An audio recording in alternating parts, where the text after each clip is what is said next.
Fantastic, Paul. How are you, mate? I'm alright. I'm glad you're here. Don't worry. I'm really sorry for the viewers and the delay that I've created, but due to an accident on the M6, has held us back a bit. But we're here, we're live, we're kicking, and now we're off. Hi guys, my name's Martin from dwpcorruption.co.uk, and recently we fall now under the umbrella of whynot.org.co.uk, being an organisation that we're looking at now becoming part of, that overhauls and overlooks at the general fraud aspect and corruption within government and certain bodies and parties. We're here today with news and views of a real exciting subject, and that subject is the swine flu vaccination. Fortunately for myself, in the week, it's something that I have always done. Due to having a bronchitis chest as a youngster, I've always had the annual flu jab, and went to my local doctors in the week to be informed that I'd got to fill a little piece of paper in, or review a piece of paper, which was actually telling me that the flu jab that I was about to encounter was also mixed with the swine flu jab that they was giving out last year. And obviously the consequences of this for old people and young people, are absolutely devastating. From the point of view, it's the damage that this inoculation of the swine flu can cause and creates with people generally. The one aspect of the swine flu is that it affects the respiratory system within the body, and can create problems with the immune system, which a lot of people are now finding out that had the swine flu jab last year. So I would have been one of those people that would have gone happily along to have had an ordinary flu jab, but to have had the swine flu jab injected in me. And as I say, consequences of this would have been devastating, and is devastating for the people that unfortunately have had it and haven't got the full facts on it, as it carries the virus and the swine flu that was about last year, with the epidemic that never took place, that the government told us we were head on for obviously becoming part of.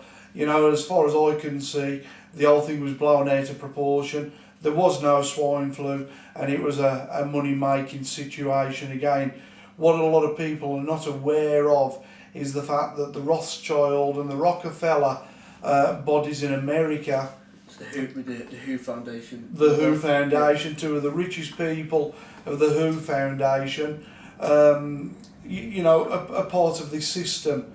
And where we look at the damage that this is going to cause this country, also David Cameron and Gordon Brown, obviously the present Prime Minister and the past Prime Minister, have been part of this setup and have agreed for you, the British public, to obviously take part in this swine flu evacuation, knowing that it's going to be a real problem further on up the road. I mean, what I need to say here is, obviously last year with the swine flu, that the outbreak of the swine flu didn't affect even 15 people worldwide apparently. All these call centres set up in England as well. There's one case there of a chap saying he was actually an ex-window cleaner. An ex-window cleaner, a 15, 16-year-old lad, giving advice over the phone on the swine flu. And, if you look at that in context, this is how serious our wonderful government again, how serious they really were about this. Otherwise, they would have had people within the NHS that would have been given information out as the effects and as to whether the diagnosis of swine flu was correct in the first place. But, this is the reality situation. The population, according to Rothschild and Rockefeller, is going to be reduced by 80%. It's all part of the New World Order, part of common purpose, and that is to reduce the what I call the hangers-on. So anybody out there that's claiming benefits, anybody that's a burden on society within the system where benefits are concerned, you can bet your bottom dollar the whole idea is to make sure that you're no longer a burden for future years coming to us up the road. Martin, sorry, these are the people you're talking about that are on benefits because of the financial system that everybody's finding themselves in, again caused by the powers that be, and putting everybody on the back foot and out working out the jobs, and now they're claiming and getting stung again through that. I think what you've got to look at, Paul, you've got to look at the reality of the situation, and that situation is, you know, there is no problem in general with recession.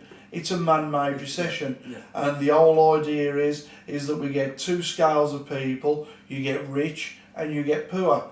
The rich will get richer, the poor will get poorer. They won't be able to afford the medical requirements to keep themselves going. They'll be taking private insurance out.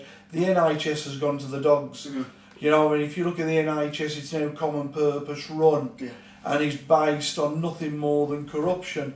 I've got a situation here that I can speak of from my own point of view, that I've researched and found out myself, and that is that one of the main areas of hospitals is the respiratory departments.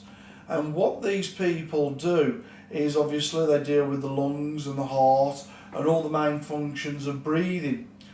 I was diagnosed around about 12 months ago with something called sleep apnea. The unfortunate thing for myself is that I do not have sleep apnea. Okay.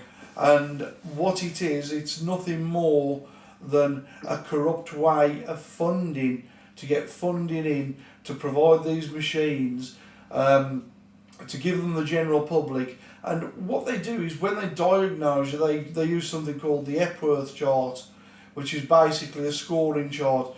Do you go to sleep in front of the telly? Are you tired when you drive? Daft little questions. You get a scoring chart of 9, 10, and if you get above that, they class you as having sleep apnea, which is a really, really dangerous condition. But what they're not telling us is that how many times they get this wrong. They got it wrong with me because I've been had a second opinion that stated I haven't got the condition. So therefore you look at all the funding, the equipment that's been given to me, a total waste of time. So it's a funding issue. And again, we're looking at common purpose. We're looking at the system of the consultants that are diagnosing you. You know, these people are there to lead beyond authority. The guy who I saw, Mr. F. Wilson, I think his name's Frank, he categorised my problem as being a normal mouth. He said there was no problem with the throat.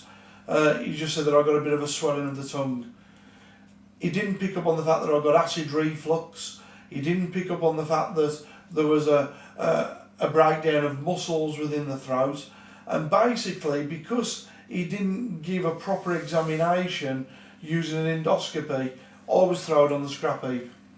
And I went then to the respiratory department, who fixed me up with this pathetic machine to basically allow me to breathe at night. Now, when we looked into it and we found out how this Epworth chart worked, it proved a magnificent point, and that is that anybody off the high street can fall into this category of sleep apnea. So therefore, what a brilliant way of funding something. And again, it's like the councils, like the DWP, common purpose is taking its toll. Okay guys, let's say also that at this point we are filming as well for YouTube videos, and this is Future Star Radio, so we're going to play some music now. What we'll do is we'll come back with Martin in the second part. So what we're going to do, as I said, we're filming. Martin's got an awful lot to say on the subjects that we just mentioned, basically all the subjects there, including common purpose. So stay with us guys, and we'll play a bit of music and we'll come back in the next part of the show. Thank you.